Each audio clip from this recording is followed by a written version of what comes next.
భగవంతుడికి చెందాల్సినటువంటి ఆలయ నిధుల్ని నష్టాల్లో ఉన్న కోఆపరేటివ్ బ్యాంకులను కాపాడేందుకు ఎట్లా వాడతారంటూ సుప్రీంకోర్టు నిలదీసింది. అట్లా వాడటానికి వీల్లేదని కేరళ హైకోర్టుకి వాతలు పెట్టింది.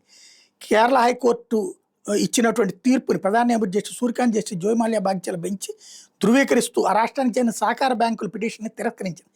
కాలపరిమితి తీరిన తర్వాత కూడా ఫిక్స్డ్ డిపాజిట్లను క్లియర్ చేయడానికి నిరాకరించడంతో ఈ సహకార బ్యాంకులకు వ్యతిరేకంగా తిరునెల్లి దేవస్థానం కేరళ హైకోర్టుకి వెళ్ళింది. ఆలయ దేవస్థానం డిపాజిట్లను 2 నెలల్లో తిరిగి ఇచ్చేయాలంటే ఆ బ్యాంకుల్ని హైకోర్టు ఆదేశించింది. ఈ నిర్ణయానికి వ్యతిరేకంగా 5 బ్యాంకులకు గాను Mananthavady cooperative urban society limited, Thirunelli service cooperative bank limited అనే 2 బ్యాంకులు సుప్రీంకోర్టును ఆశ్రయించాయి. అయితే హైకోర్టు నిర్ణయాన్ని చీఫ్ జస్టిస్ బెంచ్ సమర్థించింది.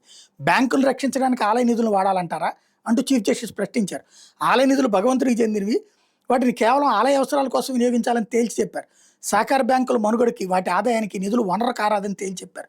2 నెలల్లో ఫిక్స్డ్ డిపాజిట్ నిధులు తిరిగి ఇచ్చేయాలన్న హైకోర్టు తీర్పుని సవరించడానికి కూడా నిరాకరించారు.